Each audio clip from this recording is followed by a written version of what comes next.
He walked into my tiny bakery, a billionaire's son, and said 3 words that would destroy both our lives. I never imagined love could cost this much, but once it started, there was no way out. They say nothing ever happens in Willow Creek. Life moves slow, like the river that wraps around our little town, gentle and predictable. But they were wrong. They didn't see what I saw. They didn't feel what I felt that morning. The morning everything shifted. The morning James Parker walked into my bakery. It was cold that day. The kind of cold that makes you hug your sweater a little tighter even inside. I was wiping the counter, half lost in my usual routine, when the doorbell chimed softly behind me. At first, I didn't even look up. Another regular customer, I thought. But then I felt it, this strange pressure, like the air in the room had changed. When I finally lifted my eyes, there he was. James Parker. You need to understand what his name means around here. The Parkers practically own this town. Hotels, malls, real estate, you name it, they control it. I had seen him before, of course, on billboards, at charity galas in the local newspaper. Always perfectly dressed, always surrounded by beautiful people, always so far from my world. We were from different planets, and yet there he was, standing in my tiny bakery like he belonged. He smiled, not a forced, polite smile. It was warm, curious, disarming. "1 chocolate muffin, please," he said, like it was the most ordinary thing in the world. My hands shook a little as I wrapped the muffin. I couldn't stop thinking, why would James Parker be here? What was he doing on this side of town? Our bakery wasn't on any tourist map. This was where tired farmers grabbed coffee at 5 a.m., where school teachers graded papers in the corner booth, where kids spent their lunch money on cookies. This was my world, quiet, simple, invisible. He handed me cash, thanked me, and walked out. No security, no fancy car waiting outside. Just him. It felt like a dream, or a mistake. Probably both. The next morning, he came again. Same time, same order, same quiet smile. And then the 3rd morning, and the 4th. By the 5th day, people had started whispering. Customers lowered their voices when he entered. I saw the glances, the silent questions in their eyes. What is he doing here? Is he lost? Is something wrong with him? But James was never lost. After a week, he stayed longer. The bakery was nearly empty that morning. The coffee machine hummed softly as I wiped down the tables. He stood there, casually, as if waiting for something more than just a muffin. "Do you like working here?" he asked. I froze for a second. No one ever asked me that. Most people assumed I had no choice. "It's a job," I replied cautiously. "Pays the bills." He nodded. "You like books?" "Sometimes." "Music?" "Of course." He smiled again. "I thought so." I looked at him, confused. "Why are you asking me these questions?" His voice lowered, like he was sharing a secret. "Because you're different." Different? The word hung in the air between us, thick and strange. Different from who? From what? I wanted to ask, but the words wouldn't come out. My heart was beating too fast. That night, I couldn't sleep. His words played in my head on repeat. You're different. Why would someone like him notice someone like me? I was nobody. A small town girl baking muffins in a place he could buy 100 times over. But there was something in his eyes that morning. Something that didn't match the perfect, untouchable image I knew from the newspapers. He wasn't here by accident. And somehow, I had a feeling that this was only the beginning. If you want to know what happened next, make sure to subscribe and follow the channel. Your support helps me create more stories like this. I promise, it's only going to get more intense from here. Now, I have a question for you. Imagine you're Emily in this moment. Do you A. Trust his kindness and stay open to him? B. Stay guarded, assuming he's just playing a game? Drop your answer in the comments. A or B? I'm curious to see what you would do. It didn't stop. Every morning, just as the sun crept through the fog that hovered over Willow Creek, James Parker walked through the door like clockwork. Same order, same smile. But something was changing. Subtle at first, almost invisible, but real. The space between us was shrinking, not physically, but emotionally, and I could feel it. We started talking more. At first, it was harmless, small talk. Weather, music, favorite books. But then his questions dug a little deeper. He asked about my family, my dreams, my fears. Nobody ever asked me those things before, not like him. Not with that kind of attention, like my answers truly mattered. It was as if he was searching for something in me that I didn't even know existed. Sometimes I wanted to pull away, to remind myself who he was, that we were from different worlds. But he had a way of disarming me, not with charm, but with honesty. He listened, really listened, and I found myself waiting for his visits like a child waits for Christmas morning. After 2 weeks, he stayed after closing. The sky outside was painted in soft shades of orange and pink, the streetlights flickering on one by one. The bakery smelled like cinnamon and fresh bread, warm and safe. But my heart was racing. He stood by the counter, looking at me with those deep brown eyes that always seemed to hold some secret. "I think I like you," he said softly. I froze. My breath caught in my throat. This wasn't some silly school crush. This was James Parker, heir to the Parker Empire, standing in my little bakery, telling me he liked me. Me. I didn't know what to say. My brain raced through every possible scenario. Was he serious? Was this a cruel game rich people played?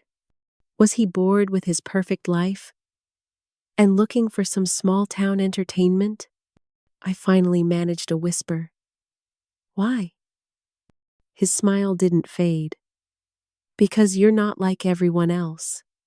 You don't want anything from me. You just exist. And I like who you are when you think no one's watching." The simplicity of his words scared me more than any elaborate confession would have, because they felt real, too real, and that terrified me. The next day, he came again, this time with flowers, tulips, my favorite. I never told him that, but somehow, he knew. He handed them to me with a boyish grin and said, "I think I like you a lot." It was no longer a question or a test. It was a declaration. And suddenly, everything was different. My world, which had been steady, small, and predictable, now felt fragile and unstable. Like I was walking on glass, one wrong step away from breaking it all. Could someone like him really care for someone like me? Could a rich boy fall in love with a poor girl without some hidden agenda? And even if he did, what would his family say? What would this town say? Could I handle being the reason he lost everything? The questions swirled in my mind like a storm. But one thing was clear. Something had begun. Something neither of us fully understood, but neither of us could stop. Not yet.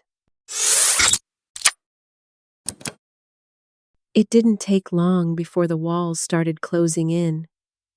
I had foolishly believed that maybe, just maybe, this little bubble we had built inside my bakery could protect us. But Willow Creek is small, and people talk. Whispers turned into stares. Customers who used to greet me with warmth now kept their voices low, their eyes scanning James whenever he walked through the door. Some were curious, others disapproving. But the ones who mattered, most the ones with real power, weren't whispering at all. They were making decisions. James told me one evening, his voice tight, his hands trembling as he held his coffee cup. My parents know. I didn't say anything. I just listened. The words sat heavy between us, like a growing shadow. They're furious, he continued. They said I have to stop seeing you. He paused, searching my face for something. Or else. Or else what? I whispered, though I already knew. James looked down at his hands. No more financial support, no more school, no future with the family business. They said, if I want to live like a poor man, I'm free to do so, but I'll do it without their help. The air in the bakery suddenly felt thin, like all the oxygen had been sucked out. I wanted to scream. I wanted to cry. But instead, I stayed quiet. I had learned long ago that silence is often safer than words. You don't need me, I finally said, my voice barely audible. You need your future. His eyes shot up to meet mine, burning with something I couldn't name. You are my future. The words were sweet. Too sweet. Dangerous, even. I knew he meant them, but I also knew what they cost him. And I wasn't sure I was strong enough to carry that weight. Days passed. Every time James came to see me, the weight grew heavier. And every time he left, I saw him hesitate at the door, as if expecting his parents to be waiting outside to pull him away from me. And then she appeared. Victoria Hamilton. She belonged to James's world. The world of privilege, power, and perfect appearances. I had seen her before at town events, always standing close to James, always smiling for the cameras, always looking like she already owned him. She didn't bother pretending when she came to my bakery. One afternoon, she walked in like she was inspecting a piece of cheap furniture. She ordered a coffee, but barely touched it. Her eyes were locked on me. You don't belong with him, she said coldly, her voice like polished glass smooth, sharp, and dangerous. I didn't respond. My heart pounded against my ribs like a drum, but my face remained still. He has a future, she continued.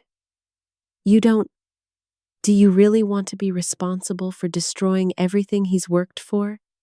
Everything his family built for him?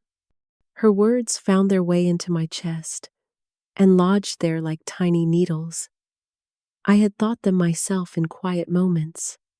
I had questioned whether my presence in James's life was brave or selfish. That night, sleep wouldn't come. Her voice echoed in my head, poisoning my thoughts. Maybe she was right. Maybe love wasn't enough. Maybe I was just a detour on James's perfect path. And eventually, he would resent me for all he'd lost. The next morning, James arrived with a bouquet of fresh tulips, like he always did. But this time, I couldn't meet his eyes. Emily? He asked gently. What's wrong? I took a deep breath, forcing the words out even as my chest tightened. Maybe we should stop this. his face twisted in confusion and hurt. Why? What's changed? Your life is full of opportunities. Mine isn't. You're sacrificing too much. I can't be the reason you lose everything. James shook his head, desperation rising in his voice. I already told you I don't care about any of that. I care about you. But Victoria's voice was stronger in my mind than his words were in my ears. You are not part of his world. And before I could say more, everything spiraled further. That same night, James's father took his car, his credit cards, his apartment keys, everything, stripped him down to nothing. When James showed up at the bakery the next day, he arrived on foot, looking exhausted, his clothes wrinkled, his face pale. This is not your fault, he said firmly, before I could open my mouth. This is my choice. But it didn't feel like his choice anymore. It felt like mine. And suddenly, the question I had been avoiding became impossible to ignore. Do I stay and let him lose everything? Or do I leave and save him from me? I tried to hold it together. Every morning I opened the bakery, smiled for customers, baked muffins, brewed coffee, pretending everything was fine. But inside, I was unraveling. Every time James walked through that door tired, stripped of everything his family had given him, I felt the weight press harder against my chest. And every time he smiled at me like I was enough, I felt more certain that I wasn't. I wanted to be strong. I wanted to believe that love could carry us through anything. But every night, after the bakery closed and the streets of Willow Creek went silent, my mind turned cruel. I imagined him years from now, regretting everything he had given up. His family fortune, his future, his world, all for me. And I couldn't stop asking myself the same question over and over. Was I worth it? The tension was thick everywhere we went. His parents had stopped speaking to him completely. His father pretended he didn't exist. His mother sent a few cold text messages at first, but even those stopped. And Victoria? She was everywhere. At every event, every charity gala, every business function that James was now excluded from. She smiled for the cameras, but behind closed doors, she was plotting. I didn't know how far she would go, until the day James's mother walked into my bakery. The moment I saw her standing there, my heart froze. I set the coffee pot down carefully, my hands suddenly cold and shaky. She wasn't supposed to be here. Not in my world. Her face was tight, lips pressed together like she was holding something in. She approached the counter slowly and placed a small envelope on the polished surface. I found this, she said softly. I recognized it instantly. It was the letter I had written weeks ago, the letter I had left for James when I tried to end things, hoping he would walk away from me before it was too late. The letter that was supposed to close the door. James had kept it. I opened it slowly, though I knew every word by heart. When I looked back up, she was watching me closely. He gave me this yesterday, she said. He still loves you.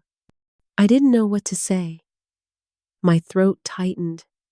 I was expecting anger, judgment, demands. But there was none of that in her voice. Only something I didn't expect. Sadness, maybe even regret. And then she said something that made my breath catch.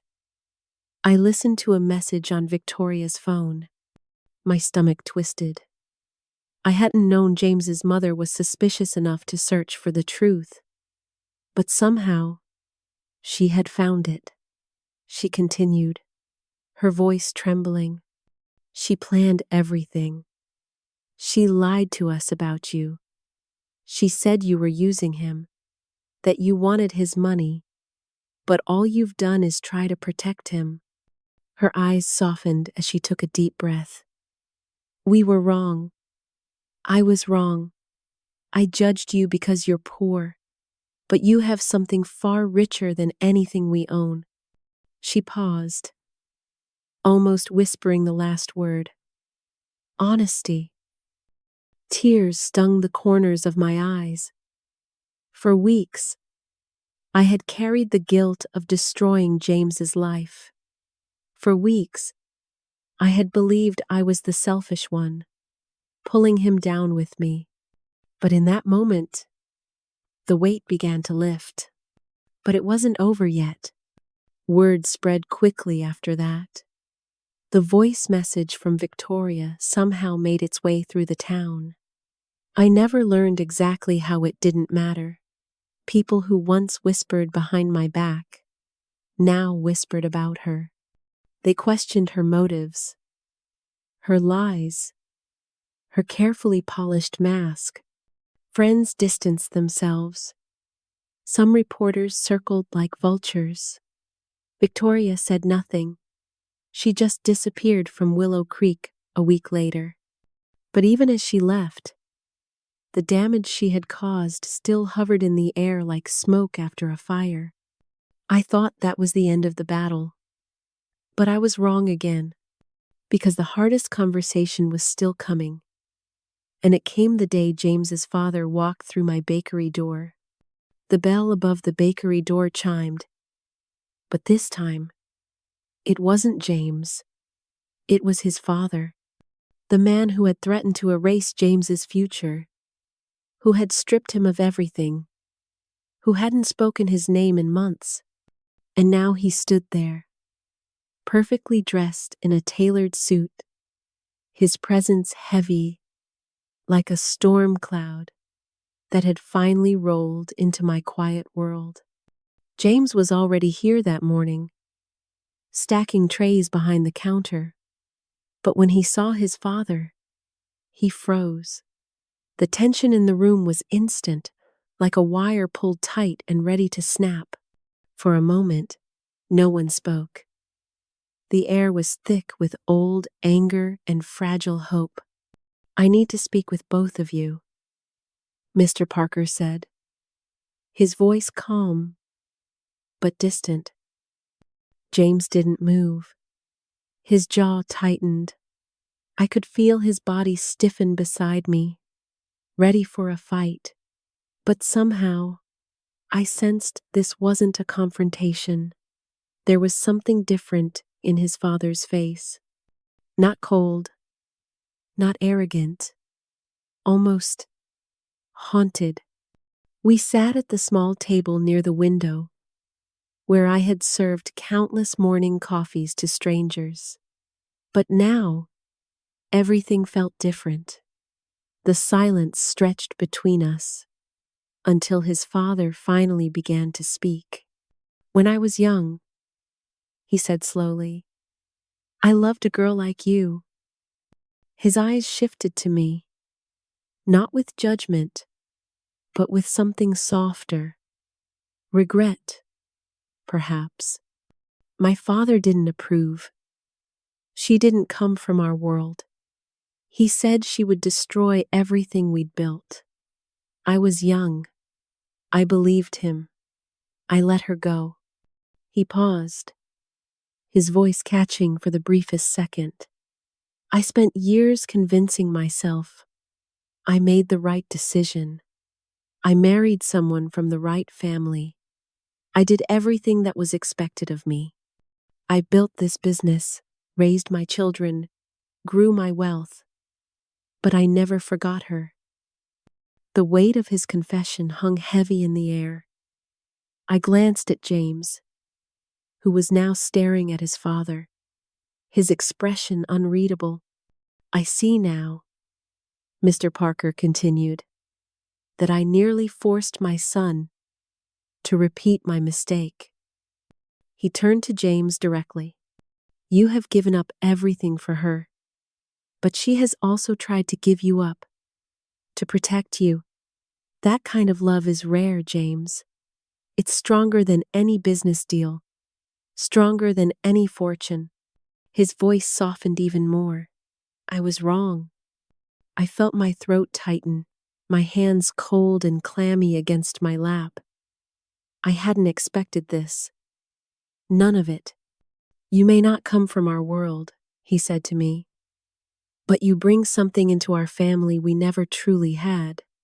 Honesty, courage, and a kind of wealth no money can buy. James reached for my hand under the table. His grip was firm, grounding me as tears threatened to rise. We don't care if you're poor, his father said. Not anymore. What matters is that you love each other, and that you never give up on one another. The bakery had never felt quieter.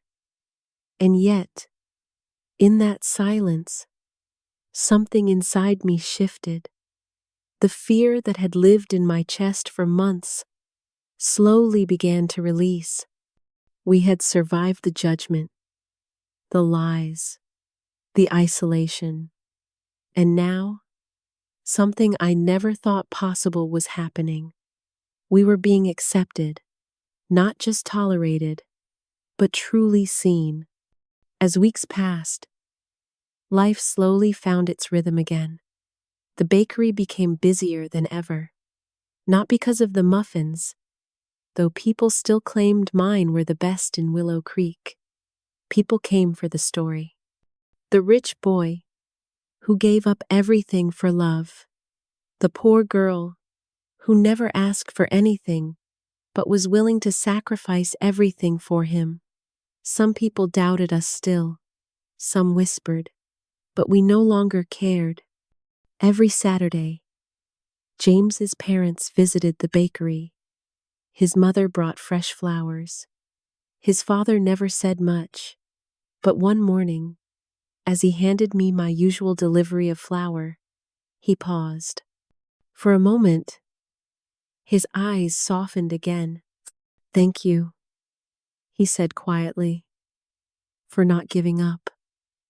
I smiled, too full of emotion to answer. Then, one day, James's father returned with an envelope. Inside was a short letter, just one sentence written in his firm, deliberate handwriting. The family business is yours, if you still want it. James read it twice.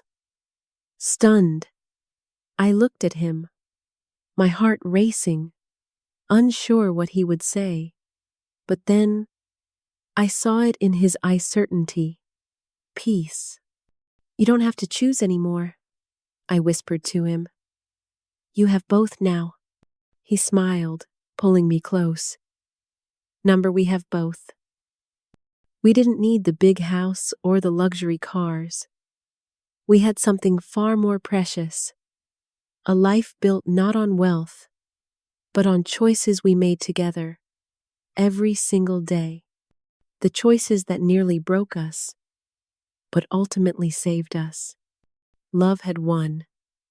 Not because it was easy, not because it was perfect, but because, even when it hurt, we chose each other. And we would keep choosing each other very morning the bakery opened. Every muffin we baked, every sunrise we shared, because that's what real love is. Sometimes, life forces us to choose between what's easy and what's right. This isn't just a story about love, it's about courage, about standing against expectations, breaking free from the weight of family legacies, and trusting the quiet, honest voice inside your heart. Emily and James proved that real love isn't built on wealth or status, but on sacrifice, trust, and the willingness to fight for each other when the world says you shouldn't. In a world obsessed with appearances, their story reminds us true happiness comes not from what we have, but from who we become together. If this story touched you, don't forget to subscribe and support the channel. Your support inspires us to create more meaningful stories that speak to the heart.